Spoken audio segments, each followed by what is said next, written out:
Live. Everywhere. On netrootsradio.com.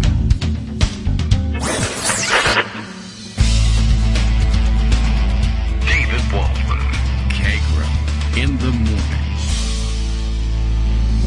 Now, here's David Waldman. Hey, good morning, everybody. How you doing? It's Christmas Eve. It's Friday, December 24th, 2021. Time for another show, believe it or not. And, I guess this year's calendar sets up such that I guess we'll get it's a relatively rare thing to be able to do a live show on Christmas Eve and New Year's Eve. Very often when they fall during the week, we're either away visiting people. The coronavirus took care of that, of course. Or taking time off. And this time, I don't know. Like I was saying earlier this week, there's something about having the Christmas and New Year's holiday falling on Saturday that feels like you get, I'm somehow getting less of a break out of it, even though I'm not celebrating the holiday. But there's something about everything closing in the middle of the week that makes it feel like, then people begin closing the day before and the day after too, and now it's just not happening. And so I don't know. It doesn't feel real just yet. But then again, I guess if you're not celebrating the holiday, it isn't real. So never mind. Anyway, this gives us a chance to throw in an extra, maybe sort of bonus show. And of course, in years past, we would go off visiting, and it was impossible to do the shows, so sometimes I'd pre-record. I don't know. It just felt like there was more time off last time. But it's a weird year, just like last year. So here we are, live with a show to keep you company. Maybe you have off from work today. That would be great if you did.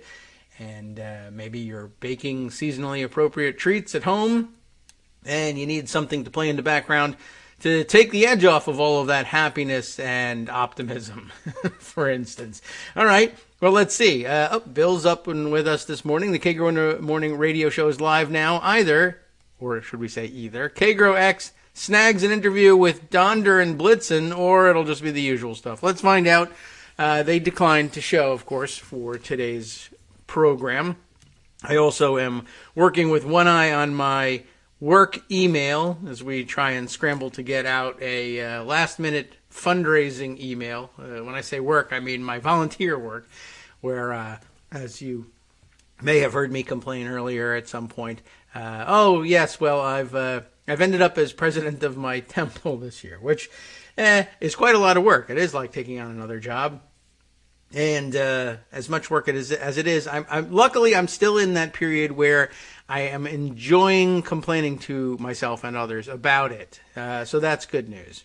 And I hope that lasts and gets me through the term. And so a fundraising email for the end of the year and trying to get it timed right. And I want to make last minute changes, and I want to adjust this and that and make it perfect so that everybody gives $1 billion. Of course, now I realize I could be doing the same thing for my own show.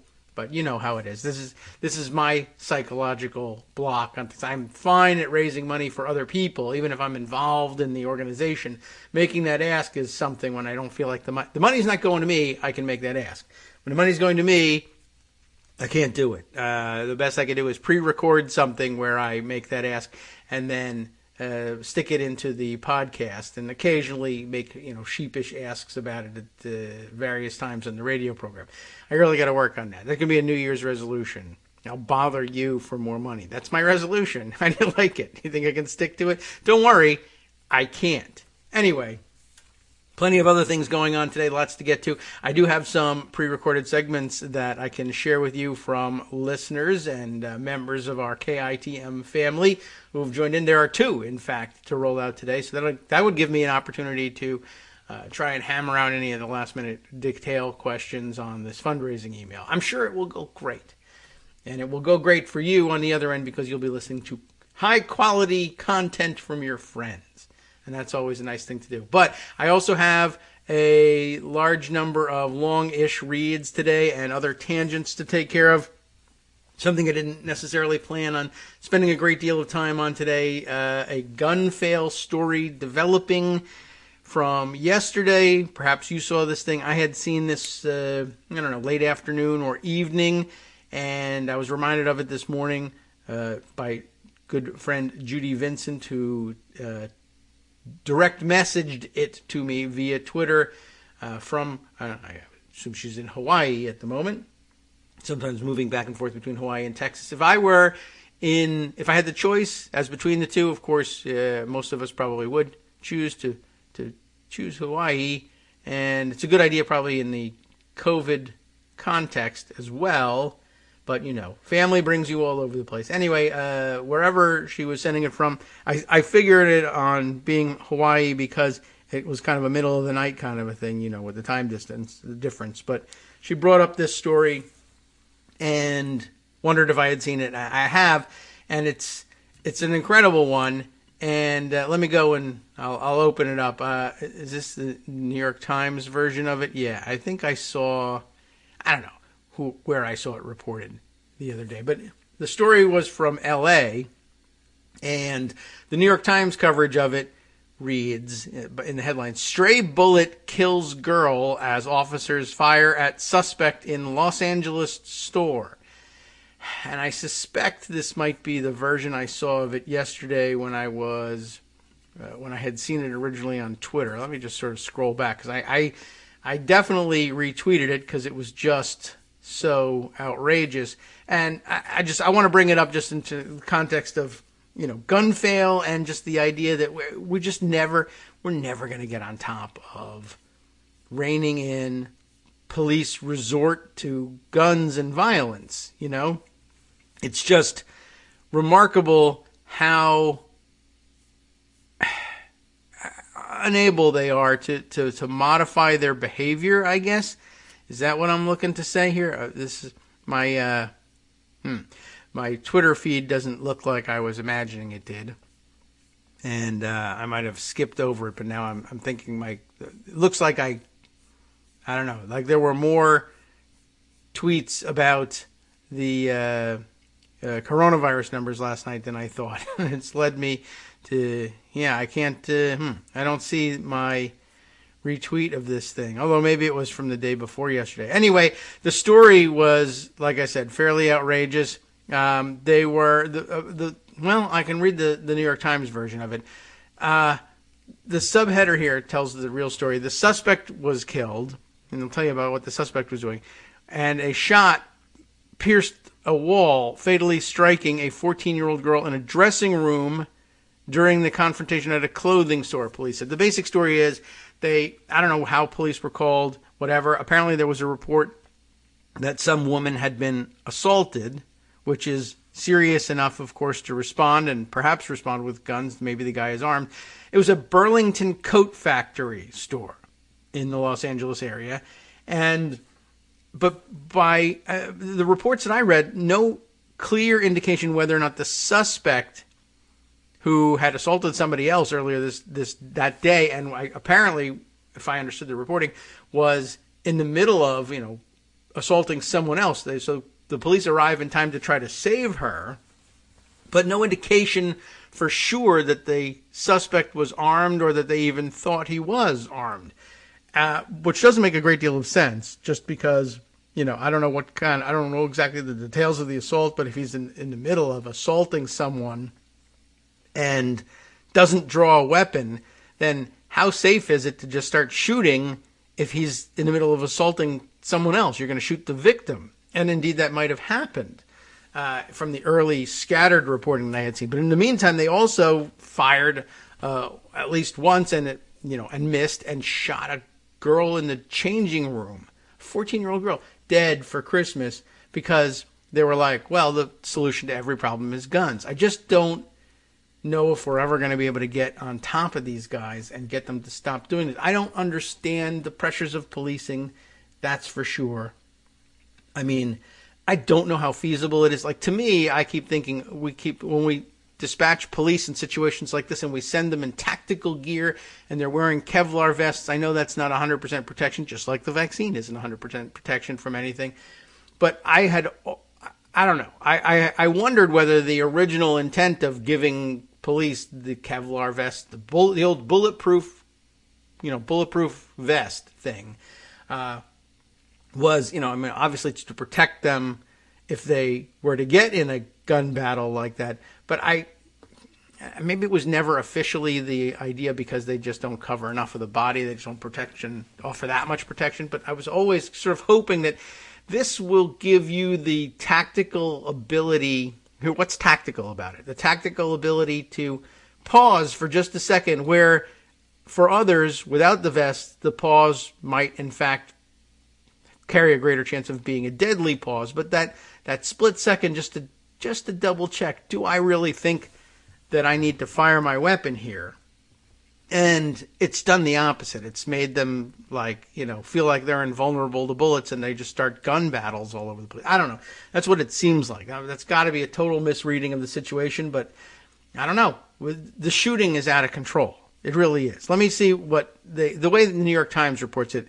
Michael Levinson is the reporter here. A Los Angeles police officer opened fire on a man who was involved in an assault in a clothing store on Thursday, and one of the shots pierced the wall, killing a 14-year-old girl in a dressing room. The shooting happened at a Burlington store, it's Burlington Coat Factory, in North Hollywood during the busy holiday shopping season after the police received reports at about 11:45 a.m. of an assault with a deadly weapon and possible shots fired. Okay, so if they got the report of possible shots fired, then they thought he was armed. But the version I read of this earlier, maybe from the LA papers, made it seem like maybe that they had no idea. When officers arrived, they went upstairs and found a man who was assaulting a woman, so it's crime in progress. The police opened fire, killing the man, whose name was not immediately released. Officers found a heavy metal lock near the man, but no gun, like he might be assaulting somebody with that lock. Dominic Choi, the assistant chief of the Los Angeles Police Department, had a news conference, mentioned all of this. A woman who had been assaulted was taken to the hospital with injuries to her head and arms.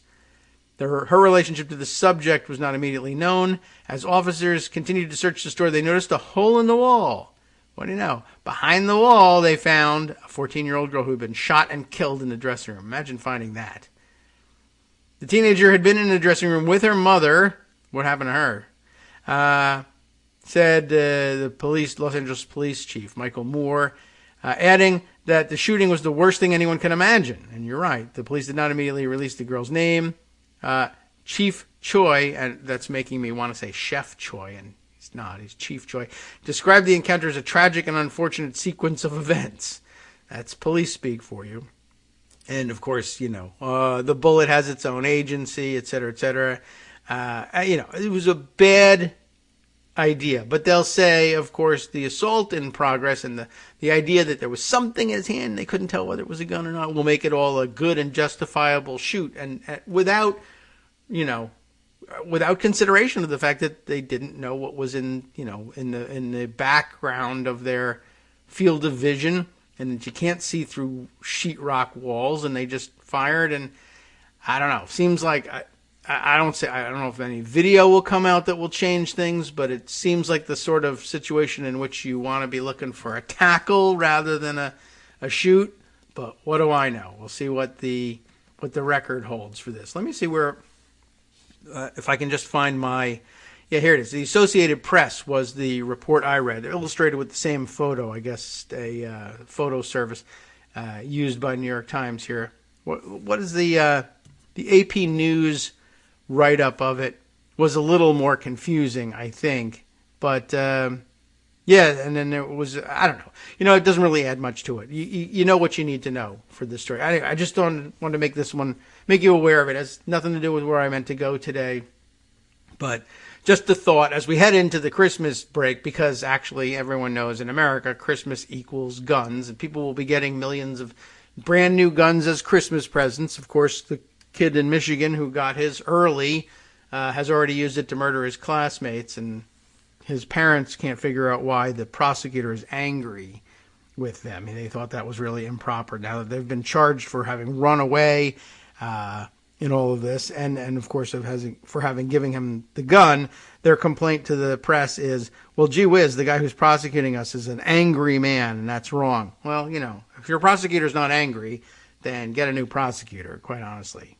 But everybody's mad at you because you gave your son a murder weapon for Christmas, and he murdered people before Thanksgiving was even over. So, well, I guess not that, because he got the Black Friday sale. So, well into the well before the Christmas season really got underway. He had already gotten his Christmas present early. Not even so much, not only do they not have a gun lock or gun safe in that house, they don't even have tags that say do not open until Christmas. They couldn't even delay it until then. If they could have delayed giving him the gun until Christmas, school's out.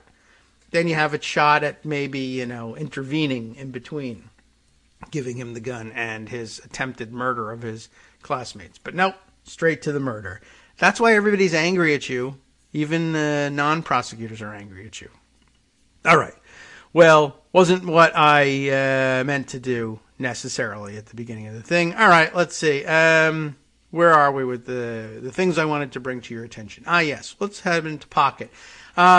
One small bore story. Just thought it was interesting and worth sharing, and might as well do it. I have from hillreporter.com, which is, I don't know what, sort of a so-so source, in my opinion. But generally speaking, for a story like this, they seem to have gotten it right. Who's the writer here? Tara Dublin, reporting, humorously enough. Madison Cawthorn has announced his divorce, which, I don't care about, except I thought he was 12, so I'm not certain. I didn't realize he was married, but he barely was, apparently. He's announced his divorce, but it comes at an odd time.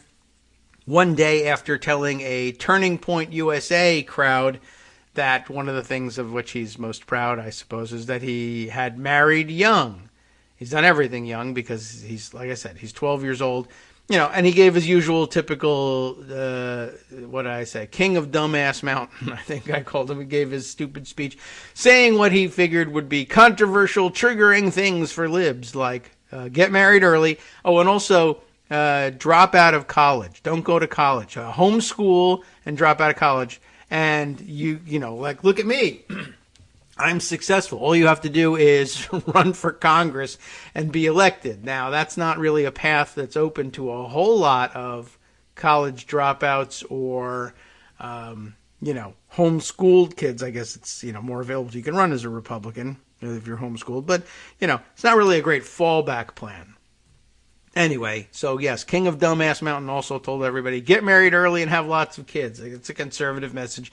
Anyway, he's getting divorced. He's been married for 8 months, as I understand it, according to Tara Dublin's write-up. Getting divorced after having been married just 8 months. In a statement released by Cawthorn's office, the freshman congressman explained why he and his wife decided to separate, blaming it on the demands of his busy new life, never actually working in Congress. Yeah. So I like the way Tara has put it here. And there was, it's your basic Republican hypocrisy story. Because I think at one point he missed some votes and made a point of saying that he missed votes because he was, at home with his wife, being a husband or what have you. Well, 8 months later, it's all fallen apart, I suppose, and whatever. And he was never really particularly respectful of women in the first place. So she should probably count her blessings that she's getting out of this one. All right, I'm going to leave it at that because it's not an important story, but just kind of a funny one. There are others. Let's see. Where are we in the roll here? All right, tell you what we'll do. Let's run one of the two, the later of the submissions, but one that fits a little better in our time period here. We got our friend Rich, the liberal thinking over at Daily Kos, who sent us a recorded piece that refers he refers in his letter to me to an earlier piece that he put up like months ago, I think February, at Daily Kos, which makes for a good follow-up. Where did I put this one? Oh, yes. You'll recall when we were talking about what the January 6th committee was up to, that I had been taken by surprise by their interest in pursuing a wire fraud charge against Trump and his campaign for having raised all the money that they raised on the basis of the big lie. We're fighting back against, blah, blah, blah, corrupt elections because it was rigged, et cetera, and they stole the election and we're going to take it back, give us money for all this. That's pretty interesting. It's a justifiable investigation. And it might be really interesting to see if it could get taken further. Let me give you Rich's take on it here for the next couple of minutes, and then we'll follow up with his earlier February piece in which he first suggested this idea, and why. Hi, David. This is Rich, also known as Liberal Thinking. I represent a strong progressive view within the Democratic Party, and you can find my articles promoting progressive values in the All Daily Kos Progressives group on dailykos.com. The New York Times and other sources are reporting the January 6th committee is looking into whether Trump and others committed crimes, including the crime of wire fraud. Republicans have raised millions of dollars off assertions that the 2021 presidential election was stolen, despite knowing these claims were not true. The January 6th committee is considering sending a criminal referral for this to the Justice Department. Wire fraud involves these elements. 1. The defendant created or participated in a scheme to defraud another out of money or property. 2. The defendant did so with intent to defraud. 3. It was reasonably foreseeable that the defendant would use wire communications. And 4. The defendant did, in fact, use interstate wire communications. Fraud has 4 important elements. 1. A purposeful misrepresentation of an important material fact. 2. With knowledge that it is false. 3. To a victim who justifiably relies on the misrepresentation, and 4, who suffers actual loss as a result. It is clear that Donald Trump and his campaign, as well as many Republican campaigns, are likely guilty of wire fraud. They purposely misrepresented an important fact, lying that Trump won the November 2021 election. They certainly knew, likely from the middle of November 2021, that this was false. Their supporters justifiably relied on this misrepresentation, sending them money. Those supporters actually suffered a loss because they gave up their money for no return. This would appear to be in violation of 18 U.S.C. 1341, which says wire fraud is committed by someone who, quote, having devised or intended to devise any scheme or artifice to defraud or for obtaining money or property by means of false or fraudulent pretenses, representations, or promises, transmits or causes to be transmitted by means of wire, radio, or television communication in interstate or foreign commerce, any writings, signs, signals, pictures, or sounds for the purpose of executing such scheme or artifice, unquote. Wire fraud carries stiff penalties. Organizations found guilty can be fined up to $500,000, and those involved can be imprisoned for up to 20 years. These penalties are per count. That is, each phone call or email message can result in a separate penalty. So for someone, Donald Trump, who sends out millions of solicitations, the penalty can be millions of years in prison. Well, theoretically. It is important for the Department of Justice to investigate whether Trump and his organizations violated the federal wire fraud statute and prosecute them if there is evidence. This is not a minor crime. Trump and his backers have not only defrauded people out of millions of dollars, but they've also convinced millions of people that the election system cannot be trusted, undermining democracy. If the Department of Justice fails to seriously investigate these charges, then it is complicit in this attempt to undermine democracy in our country.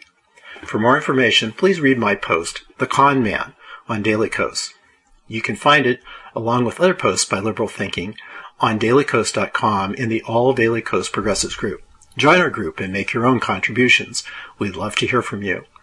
Thank you, David, for posting the sound clip for your listeners. I hope it supports your great work to get information out about democratic causes and how our government works. Thanks very much, Rich, and I appreciate that. And yes, you refer back to this piece, as I said, from February 15th of this year, The Con Man, and made an interesting point in this end, or some of our correspondence back and forth that struck me. I can't remember exactly where it appears, but yeah, and it might be, I guess it could be in this piece here.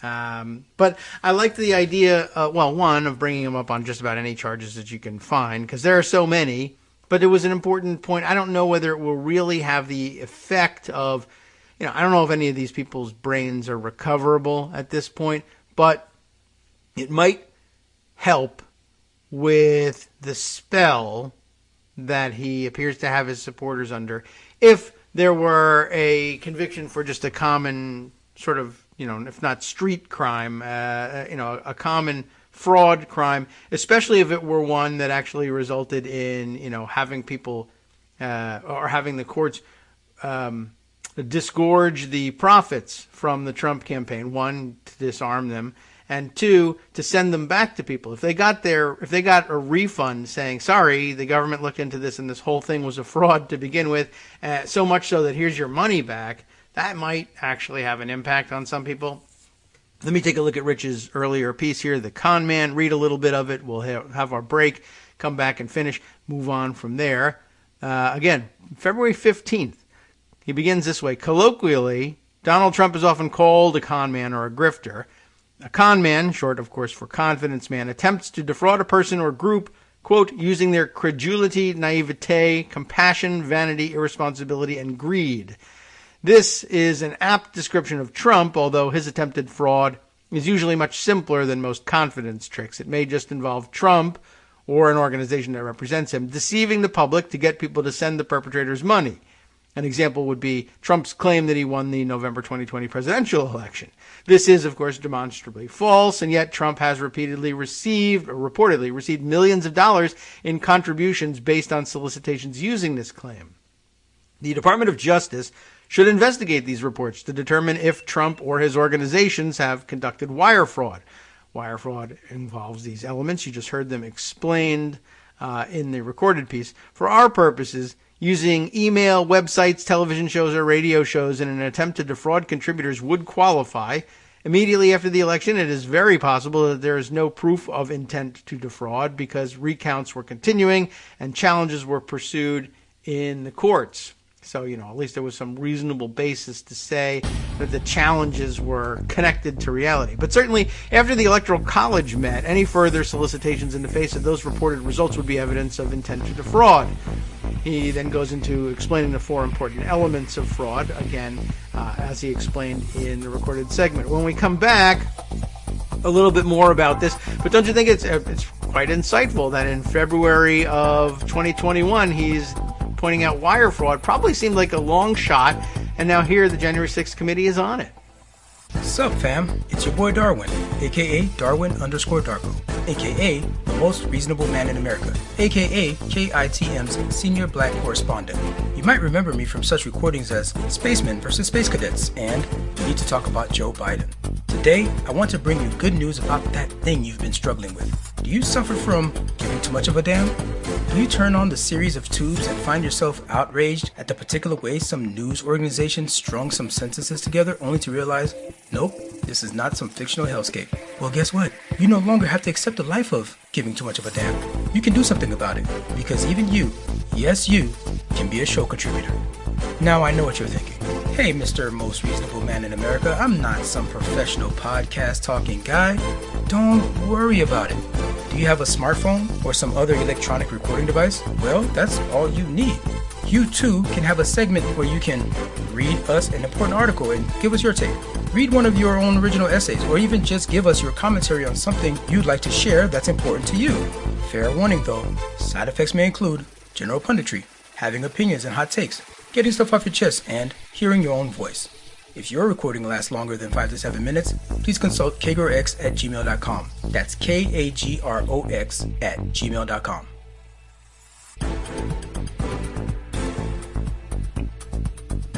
All right, welcome back now to the Kagro in the Morning Show here on Netroots Radio. Let me continue on with this piece, The Con Man, from back in February, thanks to Rich and Liberal Thinking, as he's known on Daily Kos. And like I said, good call. I think probably, I don't know. He may even have brought this to my attention back at that point. And, early in February, we were all still reeling from January 6th in general. But yeah, I'm pretty sure that if it had been brought to my attention, I probably would have said, you make a good point. I just don't think that's where they're going to be focusing. And indeed, it wasn't where they focused originally. But it is really something to have pinpointed it and to have the January 6th committee come back and look at it. I could see if, assigning the Justice Department, big operation, you can assign somebody. This is not the top priority for Donald Trump prosecutions, but take a look at this and they would come back with it. I'm impressed by way of prediction, that the January 6th committee would come back to this. Anyway, there was the description of the elements of wire fraud and the elements of fraud in particular. And then he goes into some other details. Again, Once the Electoral College met, Trump's people knew or should have known that his claim he won the election was false. Now, here I'll stop and just say, in February of 2021, we didn't have this evidence yet, but they have since discovered the evidence of internal campaign memos, basically outlining their understanding that the elements of the big lie, that there was rigging, that the election was stolen, that there was something wrong with it, et cetera, was all wrong, all false. And that Trump himself and the campaign mechanism pressed on with these claims. Anyway, now we're really talking about this really could turn into a wire fraud prosecution, because there's at least some evidence that people in the organization knew and brought to the attention of the people at the top of the organization that this was known to be false. And to make the decision to proceed anyway really does bring you into fraud territory. And Rich didn't even know that when this was written, I don't think. The contributions, he goes on to say, should be able to, or the contributors rather, should be able to rely on a president of the United States, normally, to tell the truth. Not always, but okay. Especially in the cocoon of the right-wing media universe, they would be likely to rely on one of their leaders, believed by so many around them, told them. Their monetary contributions represent a material loss. They gave money. And because they never received and could never receive anything of value, of course, that they might expect in return, this is a pure uncompensated loss. Their contribution was never going to make Trump president for a second term. I claim, and I think it is certain, says Rich, that these people were defrauded for their money. And I guess the committee members agree at this point. While this case may be hard to argue in court, I think the DOJ at least should investigate. It appears that millions of American citizens were deceived into parting with their money. On the face of it, this looks like a clear violation of federal law, perhaps 18 U.S. Code Section 1341. Whoever, having devised or intending to devise any scheme or artifice to defraud or for obtaining money or property by means of false or fraudulent pretenses, representations, or promises, transmits or causes to be transmitted by means of wire, radio, television, communication, and interstate or foreign commerce, any writing, signs, signals, pictures, or sounds for the purposes of executing such a scheme or artifice, ellipsis, trailing off into the distance, is guilty of wire fraud. Telling people that you won the election to get them to give you money looks like a scheme or artifice to defraud. The claim that Trump won is a false representation. There's another way in which some people suffered an actual loss. They were arrested for invading the Capitol building. These people should have been able to rely on Trump's statements, but he lied to them that he won the election. As a result of believing him, they took actions that endangered themselves and others, actions that probably will result in the material losses of money and liberty attendant to being arrested, not to mention whatever they spent to go to Washington, D.C. and participate in the insurrection.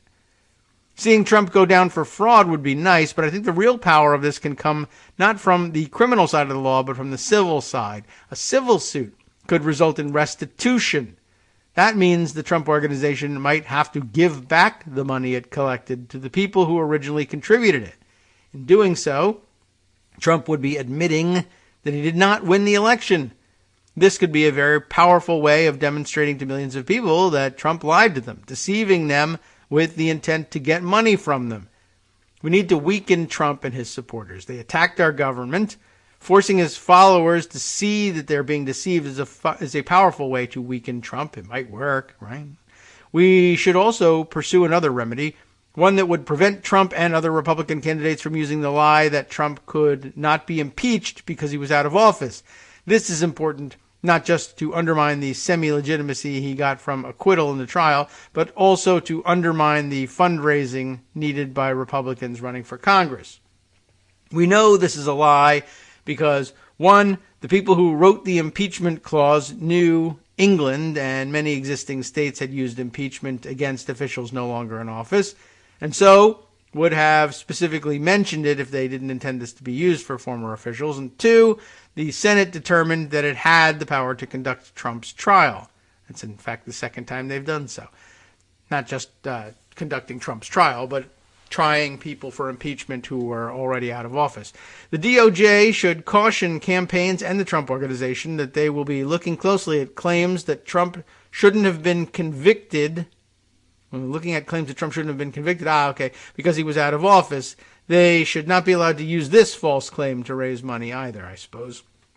Even if these efforts fail, they will provide a very important benefit. They will inform millions of Americans that Trump and his backers have been deceiving them.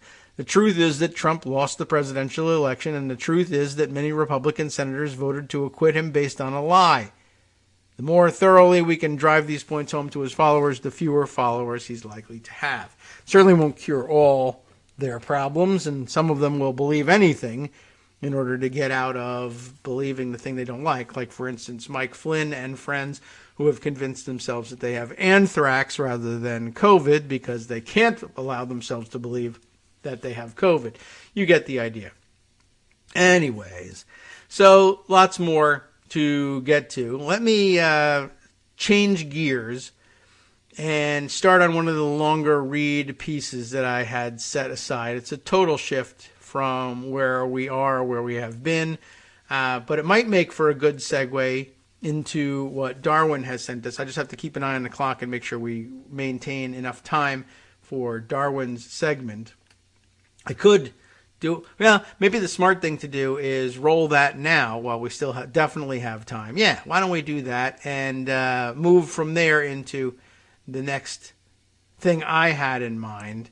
But this definitely requires some attention as well and brings together his frequent military beat and, of course, the coronavirus pandemic, the COVID-19 pandemic, all in one convenient story. So let's roll that. Oh, look, as I'm on my way to the Darwin segment on the soundboard, I've passed the Trump fart noise. So we found a way in other states, Slater. Excuse me. I just thought I would do that. And by the way, next door to Greg on the vaccine. Oh my fucking God, get the fucking vaccine already, you fucking fucks. Yeah, so also good advice for the weekend as well. Now, pardon me, but if that doesn't set the stage for Darwin, I don't know what does. Darwin, let me just let you roll it here, and I'll include all of the articles from which Darwin reads in this clip in today's roundup, as usual.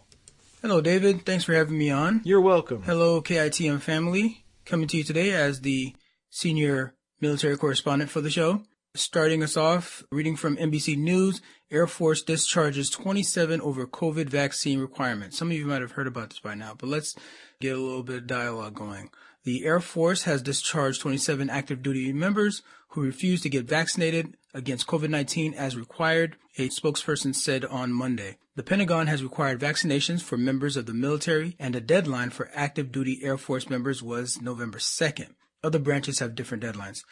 I think the Navy's is sometime next year. Well, I know the Army is probably the latest one, sometime next summer, I think in June. The 27 airmen were discharged for failure to obey a lawful order, and none had exemptions. Air Force spokesperson Ann Stefanik said, maybe Stefanik perhaps. They are the first active duty Air Force members to be discharged over the COVID-19 vaccine issue. Stefanik said all were in their first enlistments, meaning they had served less than 6 years of their time so far. The 27 airmen appear to be among the first active duty service members to have been discharged for refusing to get vaccinated.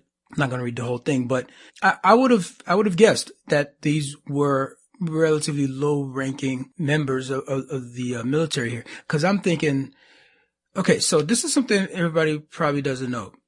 When you are in the military, even from boot camp, this is when you're your first few months in the military, we get all kinds of shots, stuff we've never heard about before.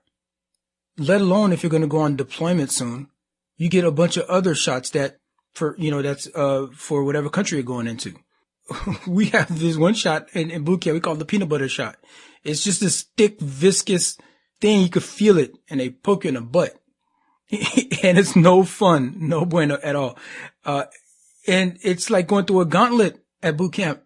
They line you up, and they just shoot you up with a bunch of this stuff. You have no idea what's going on. But all of a sudden, we have this particular vaccine comes out. It's been politicized.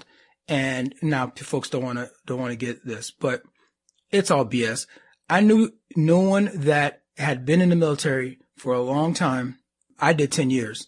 I'm a veteran now, by the way. I did 10 years, and I know anybody who's been serving for a long time are not going to put their rank on the line. They're not going to jeopardize. They've earned some stars and bars. Not going to put that stuff on the line because of this. They're going to do that calculus and be like, you know what? I'm just getting this vaccine. You're done. Especially something like if you make chief or something, as hard as that is to do, and you're going to put that on the line for what you know in your heart of hearts. It's just a political move. So these young cats, you know, they ended their career before it started. You know, I see things like this as a blessing in disguise. Getting rid of, there's a certain mentality of a person that you probably didn't want in the ranks anyways. And this is just a way to filter them out. The same thing about some of these officers, these cops that, you know, talking about they want to, you know, they're leaving their job. Thousands of them talking about they're going to leave their job if they have a vaccine mandate. Turns out 1 or 2 leave. You know, but those are the true believers that you probably didn't want on the force to begin with. So good luck to them. You know what I mean? And not being amongst the ranks any further. So one of the things that a lot of these folks try to do is try to claim a religious exemption. This next piece I'm reading from Stars and Stripes speaks about that. So troops find religious exemption for vaccines unattainable. More than 12,000 military service members refusing the COVID-19 vaccine are seeking religious exemptions. And so far, they are having zero success. The total lack of approval is creating new tensions within the military. The services urgently trying to keep the coronavirus pandemic in check by getting troops vaccinated are now besieged with exemption requests that are likely to not be approved. Meanwhile, troops claiming religious reasons for avoiding the shots are perplexed because exemptions are theoretically available, yet seem impossible to obtain. You never had a religious exemption for a shot before. You didn't. You lie. You're just using it as an excuse. You didn't. And you're surprised that you're not getting, all right, whatever. Let me continue, this last paragraph here. People are just making stuff up on the spot. And then they want to just throw religion under there as their excuse. It's not working. You're not fooling anybody. So caught in the middle are chaplains who must balance the desire to offer compassionate care and guidance to personnel with the need to explain a complicated process that may well be futile. They also must assess requests from those who may be using religion as an excuse to avoid a vaccine that, while credited with preventing needless deaths, has become politically charged. No doy. Okay, so there's more to that article. You can find it in Stars and Stripes. And the last bit that I'll read here hits a little home for me since now I'm using these services. This is the Veteran Affairs they're talking about here. COVID cases and VA COVID cases have since they're now up to 400,000. And so this one I'm reading actually from Air Force Times. Total coronavirus cases within the Department of Veteran Affairs healthcare system since the start of the pandemic in America topped 400,000 over the weekend amid another national surge of infections. Sunday marked 656 days since the first COVID-19 case was found in a patient of the Veteran Health Administration. As of Sunday evening, at least 401,010 patients and staffers have confirmed cases, with 100,000 of those coming in the last 4 months alone. At least 17,300 have died from coronavirus complications over the last 21 months, including 236 VA employees. That's the VA employees. That equates to about 26 veteran deaths a day connected to the virus since the start of March 2020 in the VA healthcare system alone. Folks, get vaccinated. Tell the military members in your life, stop playing. Just get vaccinated. You get a bunch of other shots anyways. I wouldn't be surprised if they end up having a policy now that your life benefits, your life insurance benefits that we get automatically just for being in the military, where you don't get it for certain things that you might do. I think suicide might be one of them. Don't quote me on that. This could fall along those lines. We told you to get vaccinated. We made it available for free, especially at the VA, and you didn't get it, and now you die from this. Life insurance may not pay out. Life insurance may not pay out. So just get the shot You took a bunch of other shots that you didn't know what was in it. You didn't even know the names of them. I can't even remember how many I've taken. Random shots did you get? I remember one time there was a shot I took, and I can't remember the last time I took it, and they didn't have it in my military record. But I know I took it because I had to have, because of previous deployment. But they're like, you know what, let's just give it to you anyways, because, they give me another one. They double it up. It's like another one just to get, like, what would it hurt? Yeah, it's a whole cocktail party in our bodies in the military. Stop playing with it. All right. So this is Darwin_Darko. Thanks for the soapbox for a few minutes, and back to you, David. Well, yeah, how do you like that? That was pretty well put and spoken from the heart. Thanks, Darwin. I appreciate that. I had to look up, by the way. All right. Got to know what's in the peanut butter shot. Like, why, they wouldn't tell you or something. I imagine they don't have time to bother with you. They're just, you're getting this shot, and that's all there is to it, with rare exceptions, as it turns out. So apparently it is. This is big, just gooey looking stuff, and it's apparently an enormous needle that they use, a big syringe for it. And it's basically antibiotics. It's penicillin, basically, although I guess nobody just gives straight penicillin anymore. They've got variants of the penicillin that they give. But I guess, incoming recruits, we don't know who you are, we don't know where you've been, we don't know what circumstances you've been living in, but you're going to be living on top of one another for the next couple of weeks anyway, and in tight quarters in the barracks and breathing all over one another, and everybody's getting antibiotics, whether you need it or not. So all it is they just shoot a big, glob of antibiotic goo in, and as I said, they put it in the buttocks, right in the glute muscles there, and they just push all the stuff in there, and it sits there and dissolves over the course of several days, by the way. So by all reports, it's extremely uncomfortable going in, and of course the fact it just leaves this big angry red lump there while it dissolves into your body. But that's all it is antibiotics. But point is, it's big, and it might not be necessary, and it's gonna hurt, but everybody's getting it regardless, unless you have a penicillin allergy and they know it and it's in your record and you can prove it. Then they'll say, all right, well, we won't necessarily have to do this. We might give you something else. I don't know, but how do you like that? Yeah. So for now, they're complaining. All these people who apparently at some point took this peanut butter shot now are like, well, I don't know what's in this vaccine. Well, you didn't know what was in this either. And it's not like any vaccine you've ever gotten either. And you took it because you had to. The end. That's kind of the military approach to these things.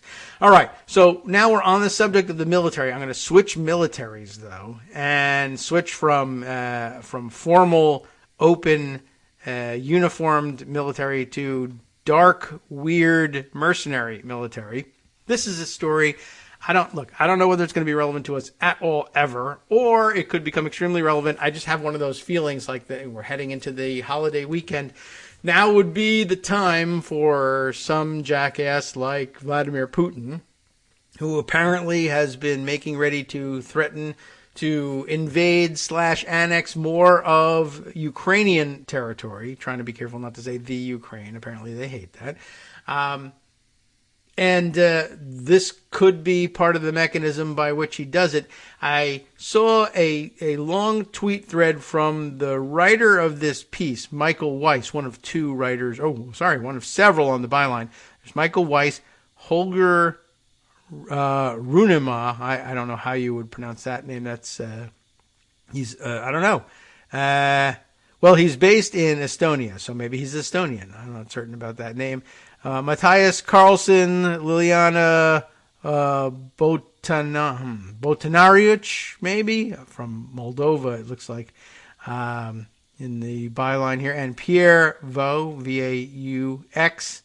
Okay, well, anyway, between the 5 of them, they put together this long read piece, and Michael Weiss was tweeting all about it and had all sorts of excerpts. I thought if we really run out of time, we could just read his tweet storm about it.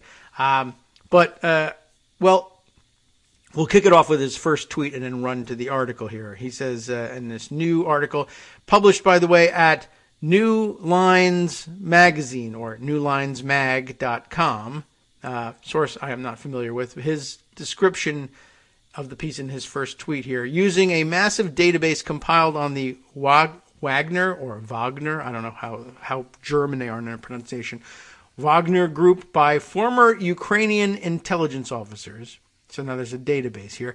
We found and interviewed half a dozen families who have lost sons, husbands, or brothers in Vladimir Putin's mercenary army.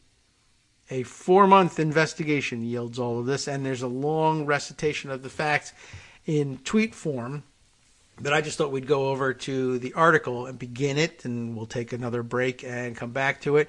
Former Ukrainian intelligence officers spent 7 years compiling a database of Russia's notorious mercenaries. We found the parents, siblings, and widows of those killed in battle, because apparently it's all very secretive. The title of the piece, Russia's Dark Army. Like dark money, the Russians keep dark armies. Very interesting. And, what if these are the people who are behind the push into Ukraine? And what if that push into Ukraine starts while we are all making merry for the Christmas break, for Yuletide, if you will? It would be perfect timing to do something like that. They don't give a crap about conventions and such. All right, here's the story as it's put in New Lines Mag. If you'd have come here to tell me that my son is still alive, you would have made me the happiest mom in the world. It's a quote from, it's going to be a lot of foreign names in this piece, Svetlana Antipova. I'm hoping I'm putting the pronunciation and an emphasis correctly. Svetlana Antipova opens the gate to allow us into her yard in the village of, oh my God, forget it, Shiryayev. I have no idea. It's Shyryajeve. Forget it. What am I even trying for? In that little village. Might be a huge village. I don't know. It is a pitch black Saturday evening, a little over an hour's drive outside Odessa, Ukraine. The stillness is interrupted only by dogs barking in their neighbors' yards, alerted to the arrival of strangers. Evgeny Antipov, Svetlana's son, was a mercenary in the Wagner Group, Russia's notorious private military company. I don't think I ever knew anything about them, actually. But Evgeny was killed somewhere near Homs in central Syria 4 years ago, last June. A little over a month before he left, Evgeny had told his mother that he was going on an unspecified work trip for the next 3 months. I won't have a phone with me, he told her. When I come back, I will call you.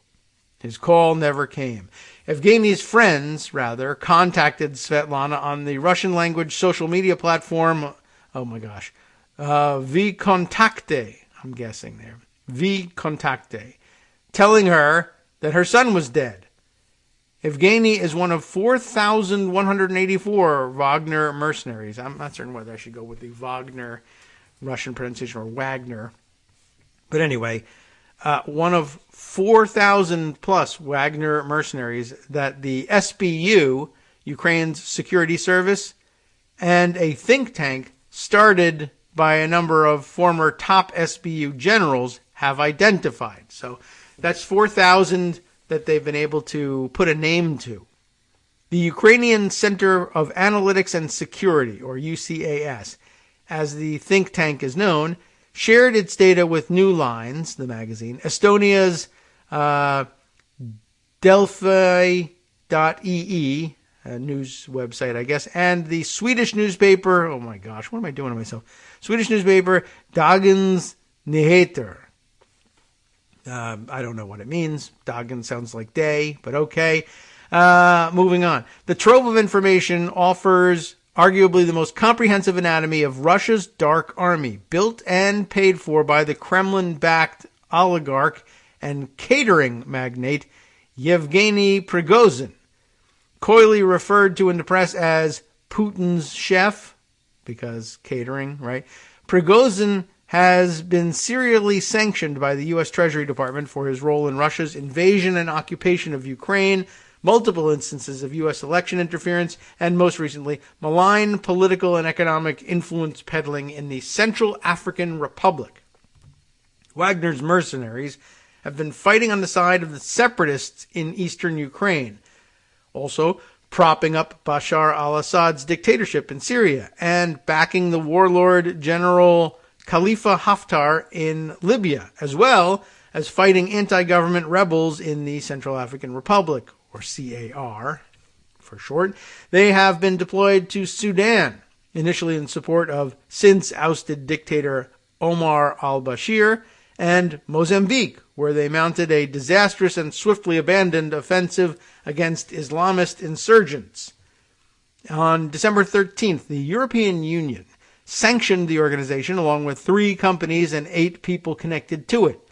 The Wagner Group is responsible for serious human rights abuses in Ukraine, Syria, Libya, the Central African Republic, Sudan, and Mozambique, which include torture and extrajudicial, summary, or arbitrary executions and killings, the European Council stated in its sanctions decision. Wagner is closely intertwined with and subordinate to the Russian Ministry of Defense, and that's one of the real dangers here. We've talked and sometimes joked about the weird, vague gray lines between what's supposed to pass for the legitimate Russian government and, international criminal gangs, essentially, and then in between these mercenaries, where it's not clear whether people have positions in government or not, whether, is Putin's chef here, they keep talking about them as oligarchs, but with a stress on the fact that they're, in fact, oligarchs, as opposed to, just rich people who have a lot of influence in the government. They're in it, they're out of it, they have a real role in it, they have a vague role in it, they are semi-legitimate, they're semi in government, so here's a bunch of mercenaries attached to the Russian actual military and doing the missions that they won't or can't do, or that they need some sort of deniability for, and this tool is at Putin's disposal. We're definitely dealing with him in asymmetrical terms, in all ways. All right, but our other break is coming up here. We'll take a short break and come back and get back into this story after our 1 minute top of the hour break. Well, maybe we can fit in a little bit more before we go, even once the music starts. Wagner, as I said, is closely intertwined with and subordinate to the Russian Ministry of Defense. So I have the sound up from playing Darwin's segment. That's what's going on here. All right, now the sound is too low. So, okay, we adjust things and we get ready to take our break, and we'll be back in just a minute.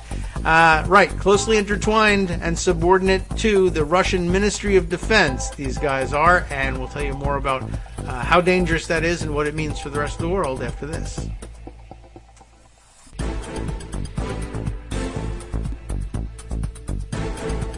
All right, welcome back now to the Kagro in the Morning Show here on Roots Radio, for as long as it lasts until the mercenaries come for us. Again, the Wagner Group here. The Wagner is closely intertwined with and subordinate to the Russian Ministry of Defense.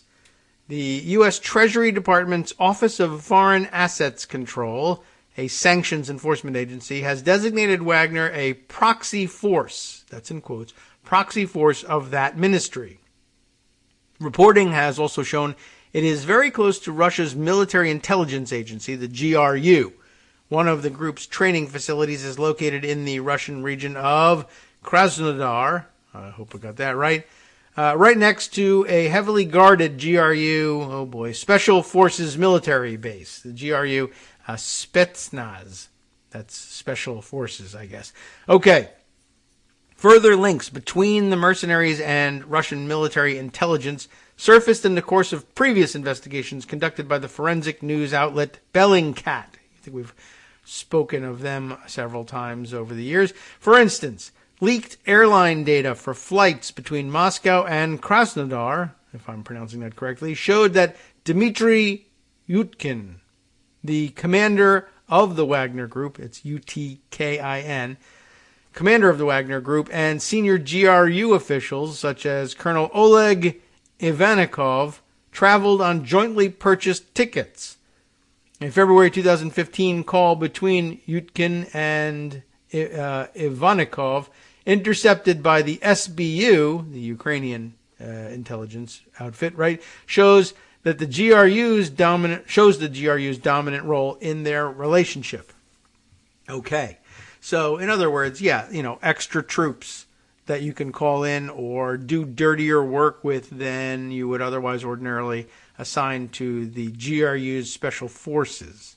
The EU, European Union, has also confirmed that Yudkin is, quote, a former Russian military intelligence, or GRU, officer who is, quote, personally responsible for atrocities committed by his men, including the torturing to death of a Syrian deserter by 4 members of the Wagner Group in June of 2017 in the Governorate of Homs, Syria. According to a former member of the Wagner Group, Yudkin personally ordered the torturing to death of the deserter as well as the filming of the act. In a recent investigation into Ukraine's abortive sting operation against Wagner, Bellingcat also found evidence that before being assigned as military advisor to the Central African Republic's military chief of staff, a senior Wagner commander received training at the GRU's Military Diplomatic Academy in Moscow, Washington. Like, okay, they might have one there too, or they used to during the Trump administration. Most recently, the government of Mali has tried to recruit Wagner combatants in the fight against terrorist organizations affiliated with the Islamic State group and Al-Qaeda, prompting concern from the French-led peacekeeping coalition in the country. The data on Wagner that New Lines and its partners have analyzed includes the call signs and special ID numbers of mercenaries, as well as the name of their units and their rankings within them. UCAS also provided photographs mined from social media of each mercenary, typically featuring the subject brandishing weapons, Wagner memorabilia, or medals for service. In many instances, the entry for each fighter consists of his nationality and even home address. Among the 4,184 individuals in the database, fighters have come from 15 different countries, and some have multiple citizenships. The majority, 2,708, unsurprisingly, hail from Russia. 222 from Ukraine, 17 from Belarus, 11 from Kazakhstan, 9 from Moldova, 8 from Serbia, 4 from Armenia, 4 from Uzbekistan, 3 from Bosnia and Herzegovina, 2 from Kyrgyzstan, 2 from Tajikistan, and 2 from, 2 from Syria, 2 from Turkmenistan, and 1 from Georgia. One fighter possesses triple citizenship: Lebanese, Ukrainian, and Russian, although New Lines could not confirm his country of origin. For the remainder of the dataset, 1,188 nationalities are unknown. But you get the idea. Very wide and disparate composition of the group.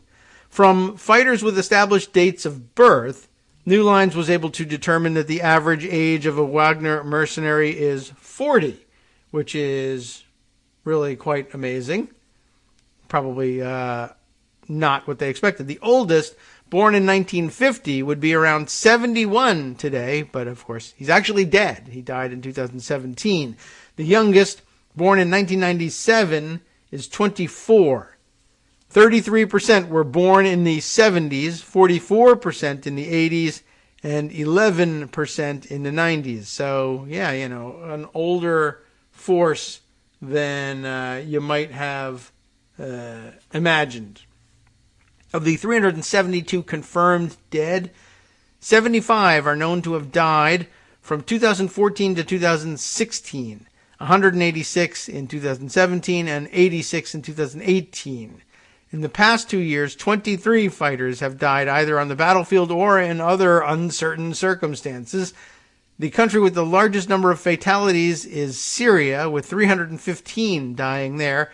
35 died in eastern Ukraine, and 1 near Kyiv, 8 in Libya, and 1 in St. Petersburg.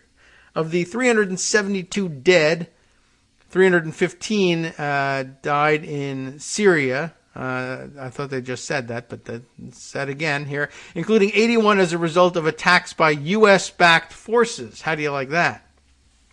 Wagner is like a layered pie. Whatever that means, let's find out. It says Vasil Hrytsak, I'm guessing that's the pronunciation, Hrytsak, a former chief of Ukraine's SBU. It consists of both former and current military personnel. I think that probably accounts for the weird age skewing to the older side of people with military experience who then quit to make money and have less controls on who they can kill and torture, I guess, by joining the mercenaries. At any rate, it consists of both former and current military personnel, but also of civilians eager to earn money and criminals who have been given an option to choose between prison or becoming a mercenary. And like I said, there's an awful lot of overlap with criminal activity with these guys. That should come as surprise to no one except people who, believe in this whole Western liberal ideal and actual rule of law. The rest of us who know that's over probably in the United States or very nearly came to its end here. I mean, you might be looking at this as the future here. I mean, imagine if you could declare the Proud Boys to be a paramilitary outfit and actually arm them, but arm them straight out of the country's armories for the armed services, and not even blink at that.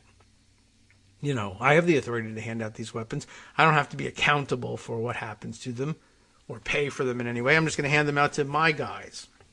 I mean, it would be a pretty ineffective paramilitary without some additional training, but you get the idea of what could happen with this.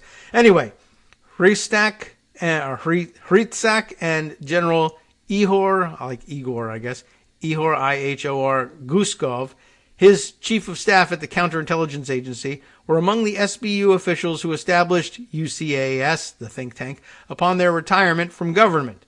They simply migrated the work they'd been doing for years to the private sector, like the mercenaries did. Exact same thing, actually, except they don't murder people, I think. Anyway, they moved the work that they'd been doing for years to the private sector, identifying Wagner personnel and then using open source intelligence capabilities to dig up as much information as possible on them. In close to half the cases, they hit a trove of data thanks to the apparent fondness Prigozhin's soldiers of fortunes have for flaunting their affiliations online. It was Guskov, in fact, who first defined the existence of the Wagner group at all, while he was at the SBU.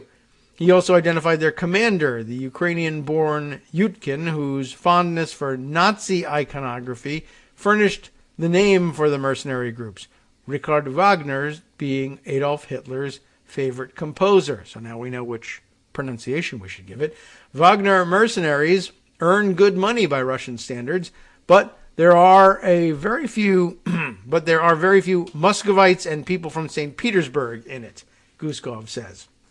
A lot of people come from cities such as Orenburg, Astrakhan, and Chelyabinsk. That's my best guess at that one.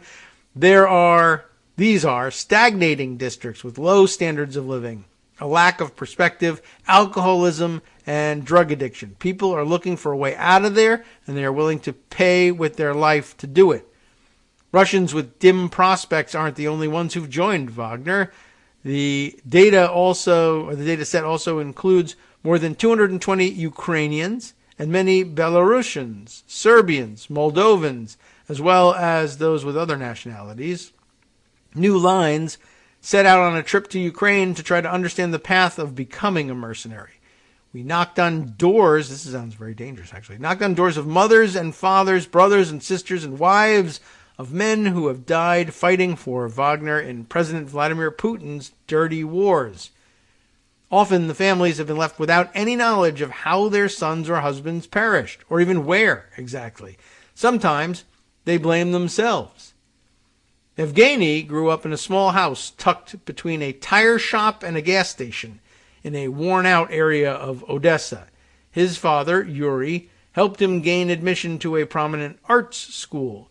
Later, Evgeny did his conscription service as a police officer, but then his parents divorced and Svetlana was impoverished. Occasionally, she was also homeless. Evgeny tried to help out with money. He also stole some of it. His father admits These were funds Yuri had set aside for much-needed personal and medical expenses. That's when Yuri threw Evgeny out of the house. They had argued and fought before, but the theft crossed the line. That event, 8 years ago, was the last time father and son spoke. A few months later, in May of 2014, Evgeny was embroiled in a tragic event at the Odessa Trade Union's house. Following running street battles between pro-Russian and pro-Ukrainian protesters, which saw protesters killed by firearms on both sides, the pro-Russians were pushed back into the trade union's house. What happened next is still a subject of great controversy. Both sides hurled Molotov cocktails at the building and from the roof. The building went up in flames, and 42 people died from suffocation or injuries sustained in jumping from windows. An additional 174 were injured. Evgeny, who had been on the side of the pro-Russian protesters, was arrested for his participation in the clashes. When he was released from jail pending trial, he fled to the war zone in eastern Ukraine. From that point forward, he had no way back home. Later, when Yuri was cleaning out his son's room, he found black ski masks known to be hidden there. He says he suspects that the FSB, Russia's domestic security service, recruited Evgeny before the events at the trade union's house, even though he admits he has no evidence to support that theory. As Yuri sits behind a small oilcloth-covered kitchen table, tears run down his cheek. 3 green potted plants obscure the view through the large window to his right. I don't accept what he did, he says, but he was still my son, and I love him. No one has told Yuri what happened in Syria when Evgeny was killed. That is all he wants to know. He has only seen a photograph of the grave site in the Russian city of Rostov. There, a tombstone is carved with Evgeny's image. On the top left corner, there is a Wagner cross awarded to mercenaries posthumously. Yuri hasn't been offered any compensation for the death of his only child, not by any of Prigozhin's companies, much less by the Russian government. He calls it blood money and says he wouldn't accept it in any case. I am for Ukraine, for my homeland, myself, and I always have been. I only want information on my son, how he ended up there, Yuri says. No one can build anything on blood. Blood has never been a foundation for any construction. On the contrary, it turns into a swamp in which you drown. Why fight for strangers and kill for strangers? It's a good question. Svetlana received the news of her son's death more than a month after it happened. She was working at the time in Poland. She says she doesn't have any recollection of what happened next or how she traveled back to Odessa and from there to Rostov to visit the grave. In Rostov, she was allowed just 24 hours to pay her respects. If you want to remain on good terms with us, don't ask any questions, she says she was told. If she kept asking questions, she was told, she wouldn't ever be able to cross the Russian border again to visit her son's grave. Evgeny was known to his Wagner comrades by his call sign, Lanzaron. That's Lanzheron. Lanzaron, the name of a popular beach in Odessa. He died in Syria on June 9th, 2017, on a day on which at least 4 other Wagner mercenaries were killed there. In the industrial city of Kharkiv, 400 miles northeast of Rostov, lives a family with a fate similar to that of the Antipovs. When we ring the bell on the top floor of a huge apartment building, Mark Bich's sister, B-I-C-H, Mark Bich's sister, who can't be more than 16 or 17 years old, answers. Mark died on the same day as Evgeny. Their tombstones in Rostov are just yards apart. At just 21 years old, Mark is the youngest fallen Wagner mercenary in our database. His mother, Natalia, is a nurse. When she arrives home later that evening, she declines to meet us in person, but agrees to talk over a Viber call. I don't know what that is, but okay. Some sort of, phone over IP, I guess. But, okay. Anyway, she says when her son died, they kept the news not only from his little sister, but also from Mark's grandparents and friends. For many people, he might be a terrorist, Natalia tells New Lines. But to me, he's still my little son who was always so nice. Bish has moved to live in Rostov-on-Don in Russia with his wife and newborn baby, according to his VKontakte page. He wanted to earn money for his family. When he called Natalia and said he was going to work as a peacekeeper in Syria, she understood immediately what he really meant. One needs to be completely nuts not to realize who is present there in Syria. Maybe I am from a different professional sphere, but I am also watching the news, she says. Mark didn't have any military experience that his mother is aware of. Natalia tried to persuade him not to go, but he insisted. I said I was against it, but he just said, Mom, I love you, and that was it, Natalia says. I sometimes wonder whether people get into, like gambling debt situations or something with gangsters, and they say, well, you can pay it off by going into the Wagner group instead. I wonder if that's not a way of getting people in, or drug debts, perhaps. Just a little over a month later, Mark was killed. He was just cannon fodder, Natalia says.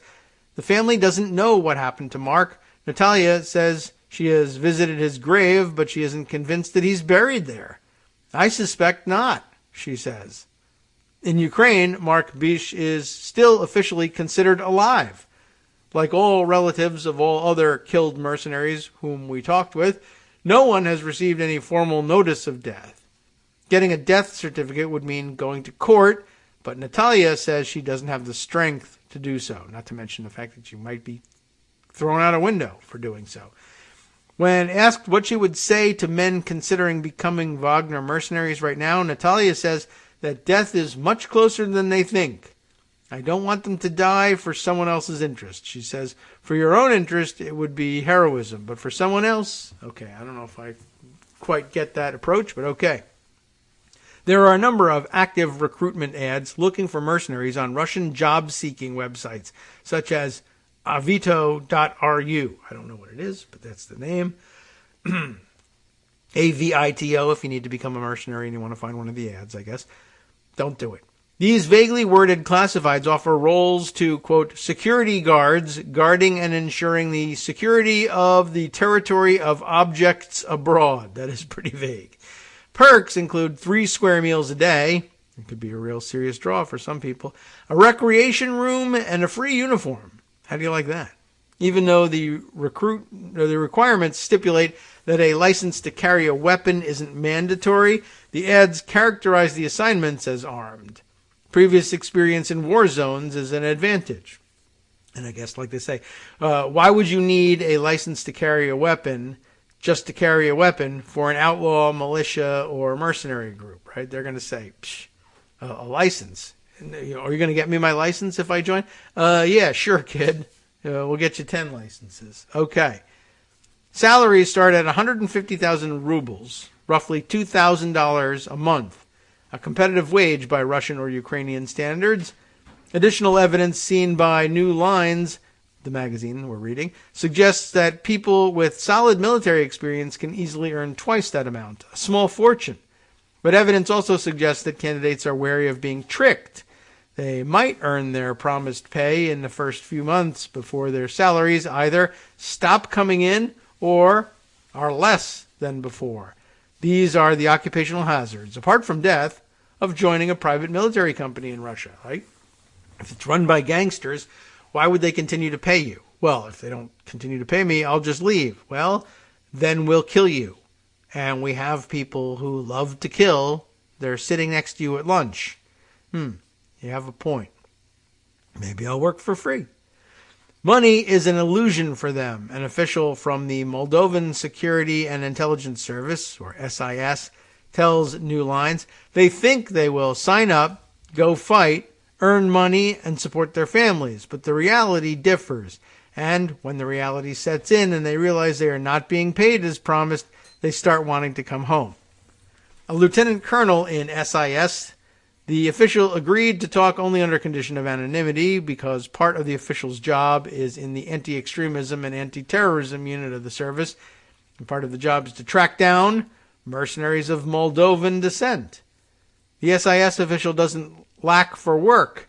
SIS has so far identified 114 mercenaries, of which 17 have been convicted for their participation in paramilitary organizations. A fraction of them, is from Wagner. Others have fought in the ranks of other private military organizations in the Donbass, the disputed or invaded region of Ukraine, right?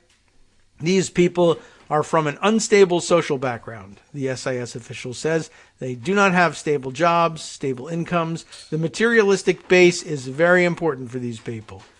Anna Taruta, maybe, Turuta, Anna Taruta, a psychologist from Moldova's National Administration of Penitentiaries, has analyzed the profiles of convicted mercenaries. Barring certain exceptions, she has mapped patterns of demography and behavior. All of them are men, most lacking more than a meager education. Age ranges vary between 18 and 50, but most fighters are ages 25 to 30. They come from unstable homes and unstable home lives in which steady or reliable role models are often absent. They prefer isolation to company and tend not to trust other people. They find it hard to create or maintain friendships or start families. Another unifying element is a lack of empathy, Taruta says. They are unable to control their emotions and they are cold in communicating. That is the main reason why these people are able to kill. Such a characterization holds true in the case of perhaps the most savage Wagner mercenary identified thus far by the Moldovan authorities and independent researchers. Vladislav Apostol spent the first part of his childhood in the hilltop village of, why am I even bothering? I don't know. Goodness gracious. Siutuleshti, we'll call it. Goodness. A 2-hour drive north of the capital of, anybody know the capital of Moldova? Chisinau, I'm guessing is perhaps the pronunciation. My God. All right. I knew this was going to happen. But the story is important. In 2017, Vladislav appeared in a video circulated on the internet showing 5 men, 4 of whom are beating Mohammed Taha Ismail al-Abdullah, better known as Hamadi Bouta, a deserter from the Syrian army. They're beating him with a sledgehammer. That's not going to work out. They are. Don't worry, it gets worse. Sorry, everybody. I guess, I don't know, torture trigger warning, but here it comes. They're beating him with a sledgehammer, slicing off his hands and then later his head with a spade, and lighting his corpse on fire. The 5th man in this video, his face covered by a kafia, appears to have acted as the cameraman for all this group. Analysts soon geolocated the events depicted to a gas plant facility near Homs, Syria, where Wagner mercenaries were then stationed. This was the horrific incident cited by the European Union in its sanctions announcement, along with the claim that Yudkin ordered the torture and the recording of it. Vladislav and others took turn wielding the sledgehammer. So, I guess at some point if you stop getting paid and you think about leaving the mercenary forces, you're considered a deserter, and they wanted everybody to know. They filmed it and sent it around on social media. We will beat you to death with a sledgehammer, cut your body up, and light you on fire. So don't desert, even if we stop paying you. That probably works. Of the quintet that took part in the manufacture of the snuff film, all took selfies in front of the charred and dismembered corpse, some still wearing uniforms with Wagner insignia. Vladislav died in March of 2018 after being wounded by a U.S. airstrike during the Battle of Kasham a month earlier. The clash near, they're trying to kill me with this stuff. The clash near Deir ez-Zor took place when Wagner fighters and pro-Assad forces had attacked a position held by the Kurdish-led Syrian Democratic Forces, shelling it with tanks and artillery. Because of the presence of U.S. Special Forces at the site, the U.S. Air Force and Marine Corps intervened with overwhelming firepower from rocket artillery, gunships, attack helicopters, strike fighters, even even B-52 strategic bombers used in this. It is not yet clear exactly how many died among the Russian forces. The main reasons are not only the lack of independent access to the area of the clash, but also the Russian government's secrecy regarding the bodies and their repatriation. The dataset studied by New Lines contains the names of 77 other Wagner fighters killed on that date. I don't know why I would say skilled, but I guess my cursor was covering up part of the words. But 77 other Wagner fighters killed on that date in Syria. Another 4 would later die of injuries they sustained from that battle. The vast majority of them Russian or Ukrainian, in addition to at least 1 Kazakh, 1 Armenian, and 1 Moldovan. According to sources in the region, not all the bodies of the dead have been returned or identified. Some have never left Syria. So yeah, that mother might be right. Maybe those graves are empty on top of it all. Hi, it's me, David Waldman, the same guy who was just talking to you a second ago. Our Patreon subscription drive is still going strong, with over 175 monthly donors who help keep us on the air. If we've helped keep you going during the pandemic, why not return the favor and help us keep going so we can all be together for the next disaster? Patreon.com, Patreon.com, makes it easy to make secure, recurring monthly contributions to support our show. Patreon.com/KagroX gets you straight to our donation page. Maybe you'd like to thank us for keeping you sane during the Trump era. Maybe you're looking forward to in-depth explanations of what's going on in the Biden administration. Whatever it is that keeps you listening, we need your help to keep bringing it to you. And hey, if you happen to prefer using PayPal or even the Square Cash app, we're up and running with those options too. Thanks again, everyone, for all your support. We literally could not do this without you.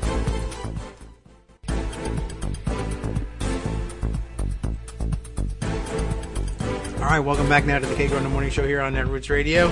Back to casting the pall over your Christmas Eve festivities with news of the dark mercenary army used by Vladimir Putin. I'm bringing it to your attention because I just have that weird feeling that we're going to start hearing more about these guys getting killed in Ukraine if he takes advantage of the Christmas to New Year's holiday to get more aggressive there. And I'd like this on the record before any of that happens. We left off with the fact that some of the bodies of the people killed in Syria may never have been repatriated at all. Now the scene shifts to the house in that city, which one, Siutuleshchi, where Vladislav grew up. So in this house, where he grew up with his brother, mother, and grandmother, which was eventually sold to a neighbor, this house apparently has remained untouched for years, so New Lines visited the residence in November. A window is nailed shut with planks, the yard overgrown with weeds. Villagers still remember the Apostles. Guess where their name come from, but yeah, the Apostles, I guess is basically Apostols. A town official says that the brothers grew up without a father, whose name was even missing on Vladislav's birth certificate. An activity leader working at the only school in town says he barely attended. It was a difficult family, says Valentina Bugan, the school activity leader. There was no parental control over the kids, and they had no interest in studying. They just didn't show up. It was the 90s, and Siutuleshchi had just 3,000 residents. Village clerk Maria Rusu explains. Even then, the village was emptying out. Residents left in search of work, some to other European countries, others to Russia. Among the latter were the Apostols. Even though Vladislav grew up in Russia, attending a boarding school and did army service there, he maintained contact with his home village in Moldova. One of the people he was regularly in touch with was his neighbor, Vladislav, Ungurianu,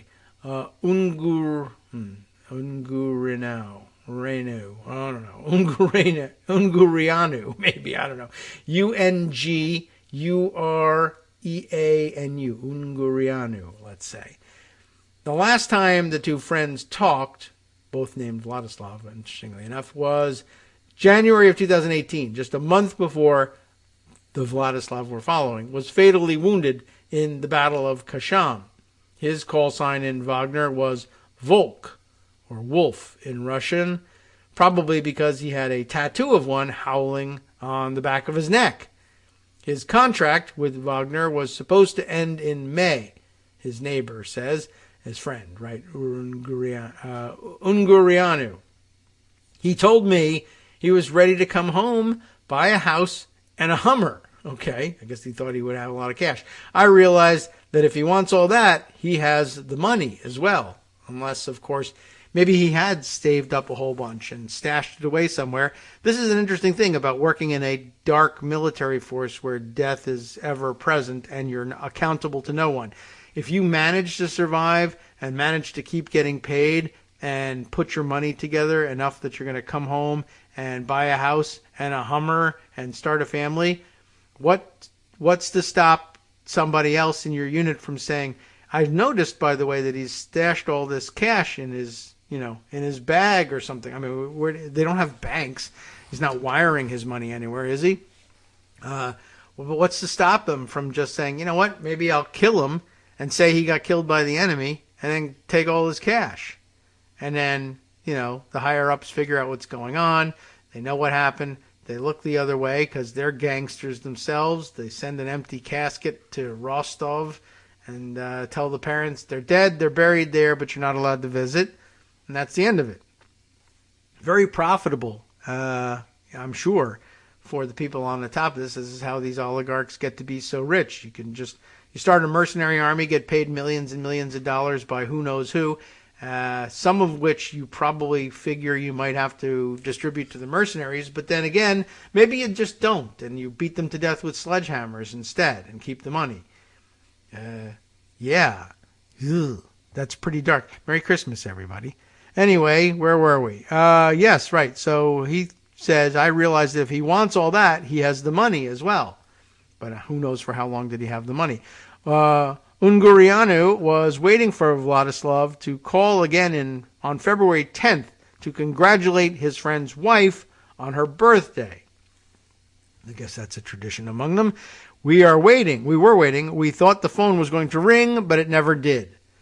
Vladislav may have grown up without the presence of a male role model, but it was different for the Butnarsyuk brothers on the opposite side of Moldova in the village of Kotehana. Their father, George, basically, Georg, G-H-E-O-R-G-H-E,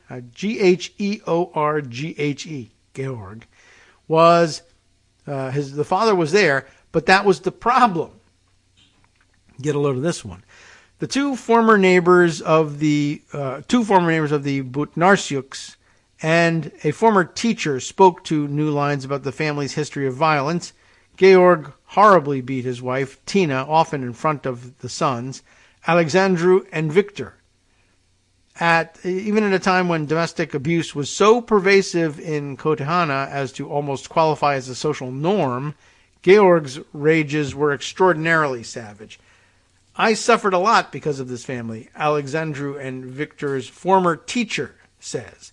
I was saying things when Georg did something wrong, but he was so brutal, I was really afraid of such people. According to the teacher, Alexandru and Victor began skipping school and refusing to do homework. When the teacher intervened with Georg and Tina, nothing changed.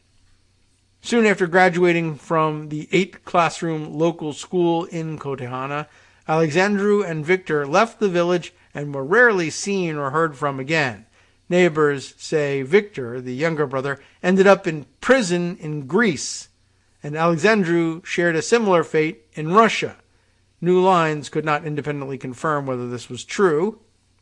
The family's house is the first one next to the village school, which now lies in ruins. A new school has been established elsewhere in the village. They probably want to just move away from them. The family's home is intact, but abandoned. The last time Alexandru visited was in 2016 for Georg's funeral. He told his neighbors at the time that he was working in construction in the Russian city of Tomsk. In reality, Alexandru was enlisted with Wagner. His current whereabouts, unknown. Victor is not known to have been associated with Prigozhin's operation. His name does not appear in the dataset New Lines obtained, but he did fight as a mercenary on behalf of pro-Russian separatists in the Donbass.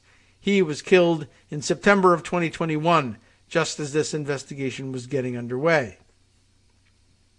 The town of Slavyansk, maybe, in eastern Ukraine, is just a few miles from the active front line between the Kiev-controlled part of the country and the Russian-controlled enclaves of the Donbass. It was among the first population centers seized by pro-Russian forces, including GRU operatives, in 2014. After fierce fighting, Ukrainian government forces regained control of Slavyansk, Slavyansk, Slavyansk, I'm guessing. Alexander Motinga, a Ukrainian citizen, was one of those who left to fight on the Russian side and then became a mercenary in Wagner. His whereabouts is unknown. His brother Oleg lives alone in their parents' house. Oleg doesn't know how Alexander was recruited. He called mother and said that he would go to the taiga to work in the forest. Oleg tells New Lines, I don't know what that's supposed to mean. He said he would be gone for 2 years and that he would not have a phone. The same sort of weird thing that the other guy said. I'm going to work in the forest, this one says. Logging? I don't know. But I'm not going to have a phone. Why not? The house in Slavyansk is small and shabby with a vegetable plot outside canopied by corrugated tin. Inside, brick wallpaper is overpainted with hanging vines on one wall in the kitchen. Opposite, another wall covered in white tile. A teapot whistles on a grimy gas stove as Oleg flips through pictures from his and Alexander's childhood of happy-looking holidays on a sailboat by the Sea of Azov off Ukraine's southeastern coast. Such family idyls stand in sharp contrast to the selfies Alexander took in Syria and the Donbass, repeatedly posing with weapons. According to the Wagner database, Alexander was killed in Syria in June of 2017 under unknown circumstances. Mom and Dad both died shortly after the news from grief, Oleg says. They could not handle it. He's not convinced that his brother is dead. I know my parents are on the other side because I buried them myself, but how do I know that he's dead? I have no death certificate or anything. One day, maybe, he will come walking here. And that's another angle of all this that I haven't considered, is if you needed to put together an even darker mercenary force, you could do so with people who had all faked their own deaths, too. And you could just totally rename them and claim that they were other people and make them kind of untraceable as well. And if people didn't agree to do such a thing, you could beat them to death with a sledgehammer, cut them up, and set them on fire, for instance. Even if they didn't agree to do so for free. You might promise them a lot of money, but then, take their passports and keep the money, or give them the money, but only temporarily, and then beat them to death with a sledgehammer and cut them up and light them on fire. And take the money back. It's a pretty dark prospect working for these guys. The lieutenant colonel in Moldova's SIS tells New Lines that there are generally 3 motives for people to sign up with private military companies such as Wagner. First and foremost is the financial remuneration, the officer says, if it even exists.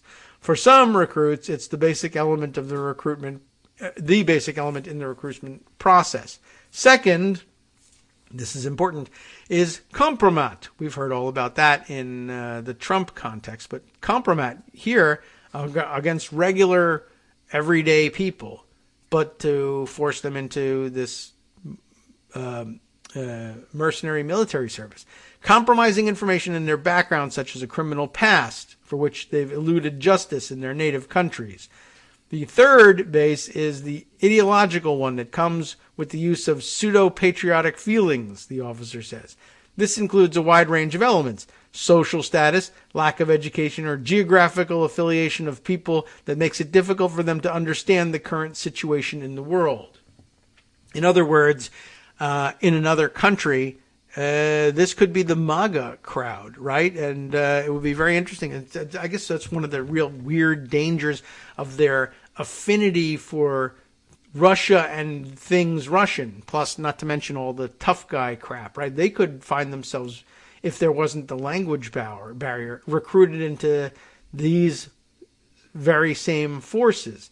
But I guess the language barrier is too much for most of them. They're not going to join a military unit that's speaking Russian and operating in places that they're not used to. But you could certainly, I guess the real fear is if you really, undermine the rule of law to the extent in this country that you could simply form your militias in the same way. Like, why should Blackwater get all the money when the 3%ers also have a bunch of guns and are nuts and are willing to kill people, or at least allege that they're willing to kill people? To date, they really haven't been.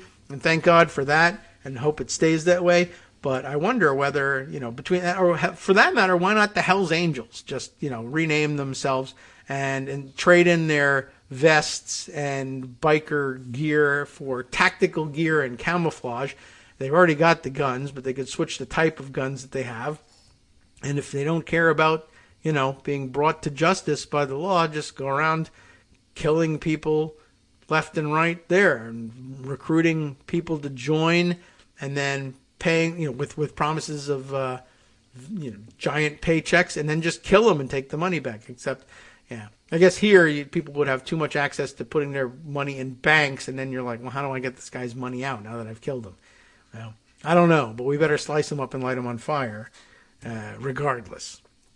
But this could happen anywhere, especially where order breaks down. So anywhere across Eastern Europe, obviously, this is taking root. It's a quote unquote legitimate business practice. I'm going to build, why, like I said, why should all the money go to Blackwater when I can get a bunch of criminal idiots to sign up in exchange for promises of vast wealth, only to have it stolen back from them later once they're in and can never get out. And, it basically ends up being for-profit warlordism. It's no different than Somalia. You just have a bunch of armed gangs running around hoping that there's enough work around the world that they can stay out of each other's way and not have to fight other criminal mercenary gangs for dominance or territory. If you can keep busy enough in wars elsewhere, they don't have to worry about killing one another for this stuff. All right, well, where were we here? Right, we ran down, they recruit people either with promises of money, use of compromat, or the weird pseudo-patriotic feelings thing that the officer was describing. Now, the recruits, I guess, they look for adventure at first, but end up in big trouble.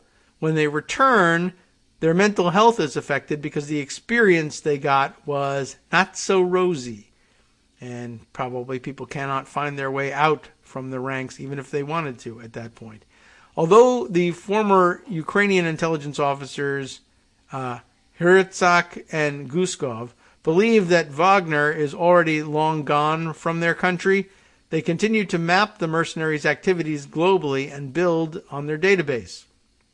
Well, I guess it's good news that Wagner is gone from their territory, but that might mean they come back. The SBU has been happy to share its information with European counterparts, but according to Herzak, the offers are often met by inexperience and naivete on the part of the Europeans.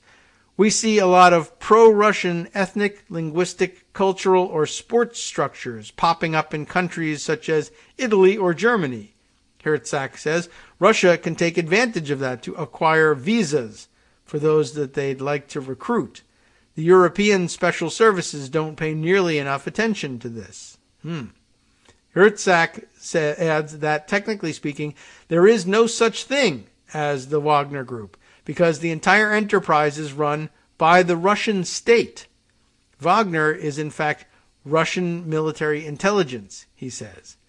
If they need to recruit 100 people tomorrow to do something illegal in Europe, like go to, let's say, Salisbury, England, and murder former Russian spies and their families using whatever it was, the toxic Novichok nerve agent or something like that. But just saying.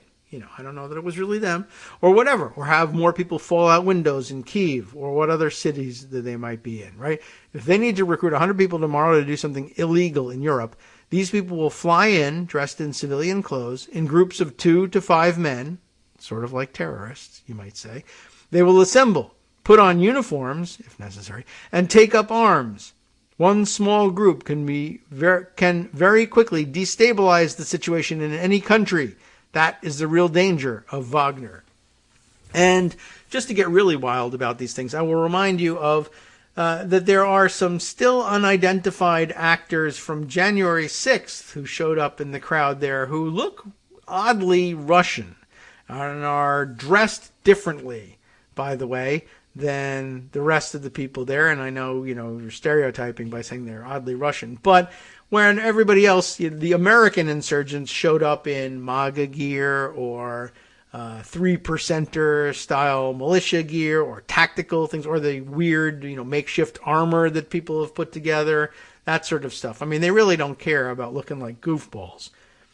But to have then people show up with slightly overweight looking people with shaved heads, but in Eurotrash style tracksuits, for instance, and showing up, and and then they've got Slavic names if they were arrested or even identified. But I don't know. I did see a couple of people there that were who are these guys exactly? And that would be a great place to drop in your mercenaries that were totally deniable by the Russian government to make sure that there was some really senseless violence going on, anti-police violence going on at the front lines of these things. That'd be a great thing to do, by the way, for a really sneaky operation. If Russia were really still paying attention to their project of destabilizing the United States and really wanted to do something, right?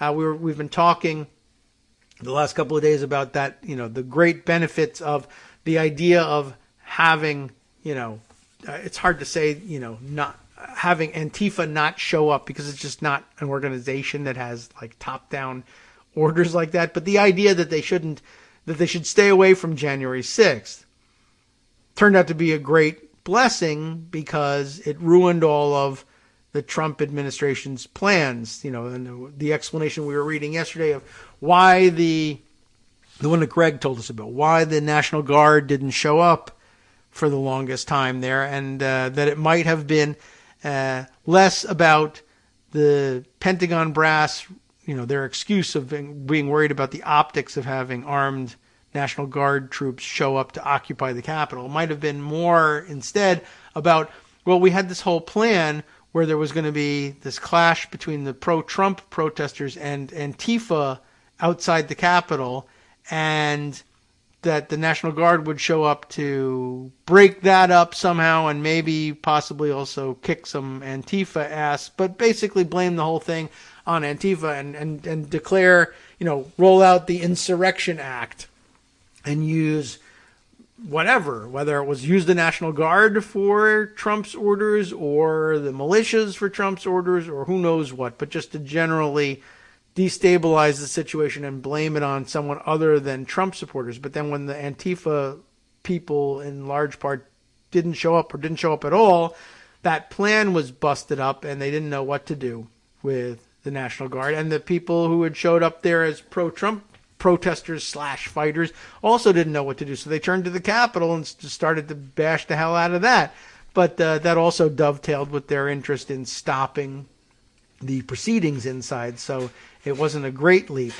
But yeah, what might have been something really interesting, if you had known that Antifa types were not going to show up there, why not dress up Russian mercenaries in whatever, do your research online beforehand, do your own research, figure out what you're supposed to look like, right? Dress in black, and sometimes they have some makeshift armor too, but you could probably pretty credibly dress people up, at least for the moment, until, deeper investigation revealed who they were, and make a Antifa presence if one won't show up.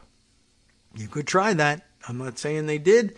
And I'm not saying that they showed up as provocateurs in the crowd, dressed, not dressed as, but functioning as pro-Trump protesters, because they weren't dressed that way. Maybe some of them were, but there were definitely a few people in there that I thought I would be very interested to figure out exactly where this guy came from and what he's doing there, because he just doesn't fit into this crowd. Anyway, that's actually the end of the article. The last line being, last paragraph being, if they need to recruit 100 people tomorrow to do something illegal in Europe, these people will fly in dressed in civilian clothes in groups of 2 to 5 men. They will assemble, put on uniforms, take up arms. One small group can very quickly destabilize the situation in any country. That's the real danger of Wagner. All right. That actually concludes this extremely long read, but I'm glad we got it on the record. Something to think about, something to make you a little bit paranoid. Good thing to do on Christmas Eve. Man, there's a lot.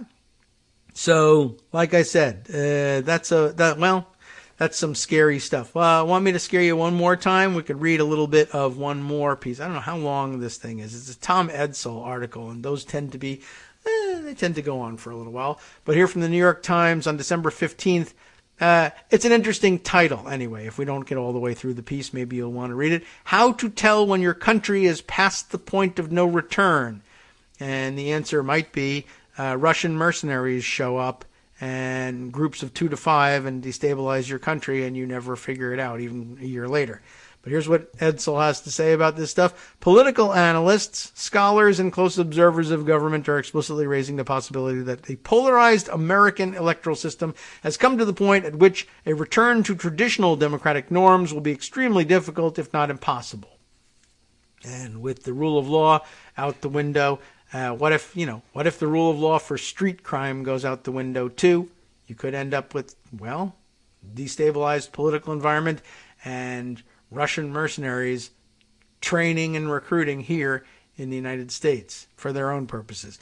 But for Edsall's purposes, I think he's still talking just politics. The endangered state of American politics as the dominant theme of 8 articles published by the National Academy of Sciences on Tuesday, a couple weeks ago, with titles like Polarization and Tipping Points and Inter-Individual Cooperation Mediated by Partisanship Complicates Madison's Cure for the, quote, mischiefs of faction. I don't think any of those guys really contemplated criminal mercenary armies roaming the countryside, though. The Academy is not alone. On December 6th, The Atlantic released Trump's Next Coup Has Already Begun. We read it. The piece by Barton Gellman. And Are We Doomed? To head off the next insurrection, we'll need to practice envisioning the worst by George Packer. Except I don't think even George Packer envisioned what we just read about going on in Russia and the former Soviet republics. On December 10th, the Washington Post published 18 Steps to a Democratic Breakdown, which warned democracy is most likely to break down through a series of incremental actions that cumulatively undermine the electoral process, resulting in a presidential election that produces an outcome clearly at odds with the voters' will. I think we've done that several times in a row now.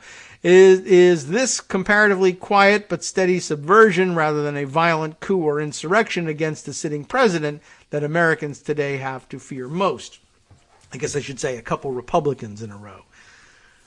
Michael W. Macy, a professor of sociology at Cornell and the lead author of Polarization and Tipping Points, put it this way in an email. Unlike the threat to democracy posed by a military coup, the threat posed by authoritarian populism is incremental. If the water temperature increases only 1 degree per hour, it may take a while before you notice it's too hot, and by that time it's too late, the old frog boiling thing. We might be better off if we faced an armed insurrection, which might be the exo-shock that we needed to get the GOP establishment to wake up. Don't bet on that. The political scientist Suzanne Mettler, also at Cornell, used the same metaphor of slowly boiling water in her reply to my query, says Tom Edsall. The greatest danger to democracy right now has emerged in one of our 2 major parties, a long-standing party that helped to protect democracy until recently. And this makes it hard for people to recognize what's going on. Finally, I think that most Americans now see politics through very partisan lenses and are mostly attentive to how their team is doing.